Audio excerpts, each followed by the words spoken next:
Hello, नमस्कार साथियों। मैं आप लोग के लिए एक कहानी लेकर आई हूँ। जिस कहानी को सुन के आपको ये सही में रियल में दुख होता क्या है, सही में दुख क्या है, ये आपको इस कहानी के माध्यम से समझ आएगा। और वाकई आप रियलाइज भी हो जाएंगे कि वास्तव में इंसान के जीवन में दुख का कारण क्या है और सही में दुख होता क्या है। चलिए कहानी शुरू करते हैं। एक आकाश नाम का लड़का होता है और जो कोई काम नहीं करता है और वो इसी सिचुएशन को लेकर काम नहीं करने के कारण को लेकर वो बहुत दुखी रहता है। और उसके साथ वाले जो दोस्त रहते हैं वो अच्छे खासे काम करते रहते हैं और उनके पूछे जाने पर, दोस्तों के पूछे जाने पर आकाश का क्या सवाल का जवाब क्या रहता है कि नहीं, मैं कोई काम नहीं करता। और यही सोच सोच के वो इतना दुखी रहने लगता है और भगवान को कोसने लगता है कि मैं कोई काम नहीं करता, मेरा शरीर बेकार है, मेरा जीवन बेकार है। उसको पूरी दुनिया जर्जर महसूस होता है, पूरी दुनिया फीकी लगती है। और उसके रिश्तेदार जो होते हैं वो लोग भी इसको कोसना शुरू कर देते हैं कि हाँ, कोई काम नहीं करता, पड़ा रहता है। और यहाँ तक उसके मम्मी पापा, हर माँ बाप का ये ख्वाहिश रहता है कि हमारा बेटा कहीं जाए, अच्छा कोई काम करे। उसी तरह उसके मम्मी पापा का भी ख्वाहिश रहता है कि मेरा बेटा कोई ना कोई काम करे। तो इस तरह आकाश को खुद को कोसना और कुछ करना नहीं, और इसी दुखी हालात में वो एक बार क्या होता है कि घर से बाहर निकलता है, जाता रहता है। तो रास्ते में देखता है एक बौद्ध भिक्षुक क्या है, अपने शिष्य लोग को ज्ञान देते रहते हैं। और वो सुनता है, ज्ञान में वो बोलते हैं कि दुख को अपना गुरु बना लो, दुख को अपना साथी बना लो। तो ये सुन के आकाश वहां पे रुक जाता है और गुरु जी की सारी बातें सुनने लगता है। का ज्ञान सुना तो इस करके मैं आपके पास आया, पर आप जैसे बता रहे थे कि दुख को अपना गुरु बना लो। तो गुरु जी, मैं तो बहुत दुखी हूँ, दुख से तो मैं बहुत दुखी हूँ, इतना दुखी हूँ कि मैं खुद को खत्म करने के लिए सोचता हूँ। क्योंकि मेरे को पूरी दुनिया जर्जर लगती है, जैसे पूरा दुनिया ही फीका लगता है, जैसे लगता है मेरे लिए कुछ बचा ही नहीं है दुनिया में, मैं बस अपने को खत्म कर लूं। तो गुरु जी कहते हैं कि जन्म कोई लेता है मरने के लिए नहीं लेता, अपना कर्म करने के लिए जन्म लेता है। तो कर्म करने से कभी भी पीछे नहीं हटना चाहिए। और गुरु जी फिर ये भी कहते हैं कि वास्तव में मैं सही बताया, तुम ये जो आप कह रहे हो ये आपका दुख नहीं है, सही माने तो सही दुख ये नहीं है आपका। जब आपका सही दुख आएगा तो तब आप हमारे पास आइएगा, फिर मैं आपको समाधान बताऊंगा, ये आपका दुख नहीं है। तो ऐसा आकाश को लगता है कि इसका क्या मतलब, जो मैं इतना परेशान हूँ, अंदर अंदर कितने दिनों से परेशान हूँ, तो ये दुख नहीं है तो दुख है क्या। और वो क्या होता है, वहां गुरु जी के पास से वापस घर आता है और उस समय से ये सोचने, इसके दिमाग में ये बात आ जाती है कि ये दुख नहीं है, दुख कुछ और है। तो उसको ये रियलाइज होता है कि हमें दुख को लेके कोसना नहीं चाहिए और हमें कोशिश करनी चाहिए कुछ ना कुछ। तो तब क्या होता है, इतनी बात तो, इतनी पॉजिटिविटी तो आती है आकाश के दिमाग में, और उस दिन से वो कुछ अच्छा सोचने लगता है और कहने लगता है कि नहीं, हमें कुछ ना कुछ हमें करना चाहिए। और उसके बाद वो काम करने की कोशिश करने लगता है और उसके बाद वो शहर जाता है, जो छोटा मोटा काम मिला वो करता है और उससे कुछ कमाई भी करता है वो, और कमाई करके वो वापस घर पे आता है। घर पे आने के बाद आकाश क्या करता है, शहर की तरफ निकलता है और मेहनत करता है, कुछ काम करता है। और मेहनत करने के बाद, काम करने के बाद उसके पास कुछ पैसे भी आते हैं और पैसे लेकर वो फिर काम आता है। अपने पिताजी से बोलता है कि पिताजी अब मैं काम करने लगा हूँ और मैं पैसे भी कमा रहा हूँ। उनके पिताजी, माताजी बहुत खुश होती है और पिताजी उसके कहते भी हैं कि बेटा और मेहनत करो, और मेहनत करो, ज्यादा मेहनत करो तो आपको और अच्छे पैसे मिलेंगे। और फिर वो पिताजी का कहना मानकर मेहनत भी करता है और मेहनत करके अच्छे पैसे भी कमाता है और उसके व्यापार भी अच्छे खासे हो जाते हैं। और धीरे धीरे करते करते उसका व्यापार बड़ा हो जाता है और वो धीरे धीरे करके अपना गाड़ी, बंगला, घोड़ा सब करता है, नौकर चाकर सब हो जाते हैं उसके पास। उस दिन से वो बहुत अच्छे से रहने लगता है, खुश रहने लगता है। और फिर वो अपने रथ से जाता रहता है कहीं, तो रास्ते में फिर वही बौद्ध भिक्षुक गुरुजी अपने शिष्यों को ज्ञान देते रहते हैं। और तो वो वहां पे रथ रोक देता है और अपने गुरु जी जाता है, बौद्ध भिक्षु के पास, गुरु जी के पास जाता है, चरण स्पर्श करता है और फिर हाथ जोड़ के कहता है, हे महात्मा जी, आप में अभी मैं ठीक हूँ। महात्मा जी कहते कि ठीक हो। आपसे एक क्वेश्चन है कि आप अभी तक आपने अपने जीवन से क्या सीखा। तो वो बोलता है कि यस गुरु जी, जब मैं आपसे मिला तो आपने बताया दुख को साथी बना लो, दुख को गुरु बना लो। तो ये बात मुझे कहीं ना कहीं समझ आई है कि इंसान को दुख सोच सोच के दुख मन में पकड़ के बैठना नहीं चाहिए। इंसान को तो काम करने की कोशिश करनी चाहिए, क्योंकि दुख मन में सोचने की भ्रम नहीं पानी चाहिए कि ये दुख है, दुख है। हमें कोशिश निरंतर करना चाहिए, कुछ न करने की मेहनत करनी चाहिए। हमें हाथ पे हाथ धरे बैठना नहीं चाहिए। तो इतना तो रियलाइज हो गया आकाश को। और फिर वहां से आकाश फिर देखता क्या है आगे, देखता है आकाश की गुरुजी जो है वो एक सोने का घड़ा, सोने के घड़े, और सोने के घड़े के अंदर बहुत सारे सोने के सिक्के, हीरे जवाहरात से भरा घड़ा रहता है। और गुरुजी आकाश को कहते हैं कि आकाश, ये तुम अपने पैर के नीचे मिट्टी के अंदर दबा दो। आकाश ठीक उसी तरह करता है जैसे गुरुजी बोलते हैं, बताते हैं, वैसे ही आकाश करता है। उस घड़े को अपने पैर के नीचे, पैर तले मिट्टी के नीचे दबा देता है और वो फिर वापस घर आ जाता है। उस दिन से सब अच्छा चलता रहता है, सब खुश थे। और आपको पता होना चाहिए, जब आप खुश रहेंगे, सुखी रहेंगे, आपके पास पैसे रहेंगे, धन दौलत रहेंगे, तो आपके पास दोस्त भी बहुत बनेंगे, आपके दोस्त। तो ठीक उसी तरह आकाश के पास अब रोज 10 दोस्तों का उठना बैठना। अब बात करते करते दोस्त आते थे, खाते पीते थे, और आकाश को ये दिमाग में बात रखने लगे कि आकाश, ये तो बहुत अच्छी बात है, आपने तो अपना बिजनेस बढ़ा लिया, लेकिन मैं तो आपको सजेशन देना चाहूंगा कि बिजनेस को और बड़ा करो, कि पूरी दुनिया में आपकी पहचान हो और आपका नाम बहुत बड़ा हो।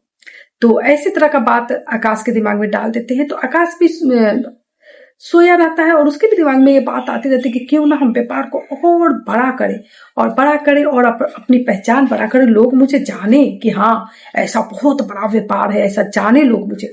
और ये सोच के आकाश की सुबह होती है, ये सोच से कि मुझे व्यापार बड़ा करना है। और फिर वो क्या करता है कि अपने दोस्तों लोगों के कहे पे व्यापार बड़ा करना चाहता है। व्यापार धीरे धीरे बढ़ाते बढ़ाते बढ़ भी जाता है व्यापार। और भी दोस्त लोग कहते हैं कि खूब नाम करो और ज्यादा नाम करो, पूरी दुनिया में तुम्हारा बोलबाला हो, है ना। तो फिर क्या होता है कि दोस्त काम बढ़ाने के चक्कर में ये क्या करता है, दोस्तों से कर्ज ले लेता है। और दोस्त लोग, समय अच्छा रहता है, दोस्त लोग कर्ज दे भी देते हैं, खुले हाथ दोस्त लोग कर्ज दे देते हैं। और फिर क्या था, वो तो व्यापार बढ़ाने के चक्कर में शहर से सस्ता माल लेना और भारी मुनाफे पे बेचना, शहर से कुछ नकली सामान लेना, फिर उसको असली कह के बेचना, इस तरह से उलट फेर करके इसका व्यापार बहुत बड़ा हो जाता है। लेकिन क्या होता है, एक समय ऐसा आता है कि नकली दिया रहता है, असली कह के सब व्यापार वापस कर देते हैं माल। और फिर जो ये इसका जो कारोबार फैला रहता है वो बिल्कुल बंद सा पड़ने लगता है। अब हो जाता है, नौबत ये आ जाती है कि इसके ऊपर हो जाता है, सर के ऊपर दोस्त का कर्ज भी हो जाता है और ये परेशान भी रहने लगता है बहुत। फिर क्या, उस दिन से उसके दिमाग में यही चलने लगता है कि कर्ज कैसे अब मुकाया जाए, कर्ज कैसे खत्म किया जाए। जो इसके पास जो भी हो पाता है धीरे धीरे कर्ज देने की कोशिश भी करता है। ये अपने घोड़े बंगले जो होते हैं वो भी बेच के दोस्तों लोग को कर्ज दे देता है। फिर क्या होता है, अपने मम्मी पापा को बोलता है कि मम्मी पापा आप ये घर बेच दो, बहुत तकलीफ है, कर्ज सबको दे देते, कर्ज से उकरीम हो जाता है। इसके मम्मी पापा बोलते हैं कि नहीं, घर बेच देंगे तो हम लोग कहाँ जाएंगे, तो इसीलिए हम घर नहीं बेचेंगे। तो अब आकाश बहुत परेशान रहने लगता है।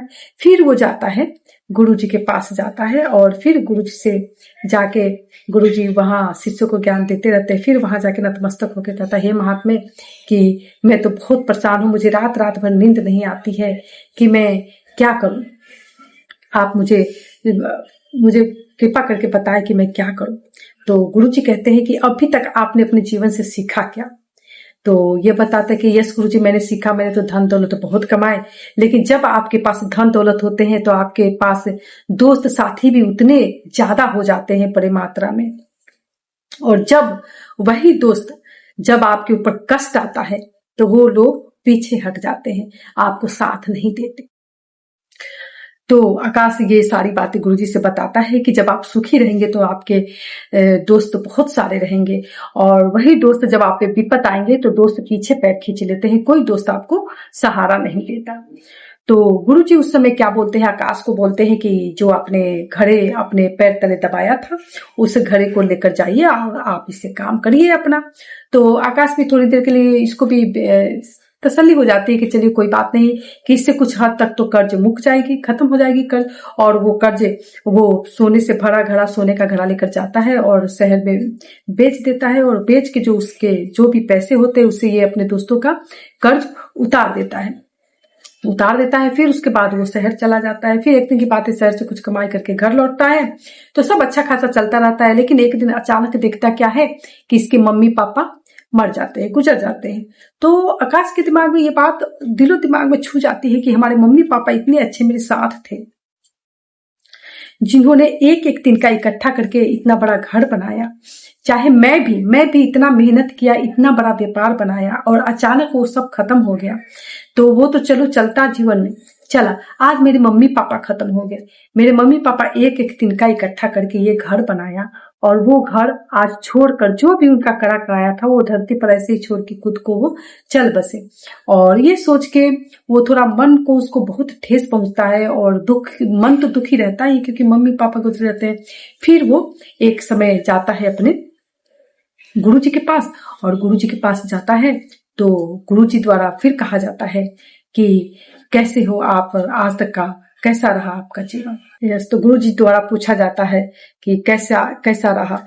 तो वो बताता है कि यस मैं ठीक हूँ, पर गुरुजी मेरे मम्मी पापा का देहांत हो गया, तो अभी मैं बहुत परेशान हूँ, मुझे समझ नहीं आ रहा है कि मैं क्या करूँ, इतना जीवन में यही मैं सोच रहा हूँ। तो गुरुजी बताते हैं कि ये है रियल दुख, कि इंसान जन्म लेता है और ज्यादा से ज्यादा इस जीवन को, इस संसार को भोगने की कोशिश करता है, लेकिन वो ये नहीं ज्यादा से ज्यादा कमाने की कोशिश करता है, और इसी के बीच में वो सारा जीवन अपना लगा देता है भोग विलास में। लेकिन ये रियलाइज नहीं करता कि सच्चा जीवन क्या है। सच्चा जीवन क्या है कि जो दुख में आपको साथ दे, इस कथा का यही रियलिटी कि जो दुख में आपका साथ दे वही आपका सच्चा साथी है। और दोस्तों, और कहानी का रियलिटी ये क्या हुआ कि हमें हर वक्त हर पल अपने ऊपर संयम रखना चाहिए, हमें अपना संयम खोना नहीं चाहिए। दुनिया में तो भोग विलास के लिए बहुत कुछ ऐसा है, लेकिन इसका मतलब नहीं कि हम और लोग उसके पीछे पागल होते हैं। उस पागल से बचने के लिए हम अपने अंदर की शक्ति को पहचाने, वो ऊर्जा को पहचाने, उस ऊर्जा को अच्छे जगहों पे लगाएं, अच्छे जगहों पे खर्च करें, और अपने जीवन में सबसे बड़ी चीज नियंत्रण रखना सीखें। अपने जीवन को एक नियंत्रण, एक मर्यादा में रखें, और जो भी आपके पास ऊर्जा है, भगवान का दिया हुआ ऊर्जा है, ये शरीर है, उसको अच्छे जगह पे लगाए, भक्ति में लगाए, भगवान के शरण में लगाए। इस तरह से ये जीवन की सच्चाई है, और भोग विलास करने का कोई अंत नहीं होता। सबसे बड़ा संयम रखना। यस दोस्तों, ये भाग दौड़ की जिंदगी में खुद को, अपने चित्त को एकाग्रचित नहीं कर पाते हैं, और अपने ऊर्जा को केंद्रित नहीं कर पाते हैं, जिसके कारण लोग परेशान रहते हैं, दुखी रहते हैं। तो दोस्तों, अगर हम चाहें तो अपने चित्त को एकाग्रचित कर सकते हैं और अपने ऊर्जा को केंद्रित कर सकते हैं, और ये सब करते हुए हम अपने आप पर, खुद पर नियंत्रण कर सकते हैं। तो दोस्तों, यह रहा मेरे कहानी का रियलिटी कि असल में दुख होता क्या है। तो दोस्तों, मैं आशा करती हूँ आप लोग को ये वीडियो कहानी बहुत पसंद आई होगी। तो दोस्तों, आप लोग से रिक्वेस्ट है, इस वीडियो को ज्यादा से ज्यादा लोगों के पास शेयर करें, लाइक कमेंट शेयर करना ना भूलें, और दोस्तों ये बेल आइकन को दाबना ना भूलें, ताकि मैं कोई भी कहानी या कोई भी वीडियो बनाती हूँ, कोई भी वीडियो डालती हूँ, तो आपके पास नोटिफिकेशन पहुंचे और आप देखें। तो दोस्तों, फिर से मैं एक नई वीडियो के साथ आऊंगी। तब तक के लिए नमस्कार, Radhe Radhe, bye bye, take care, thank you.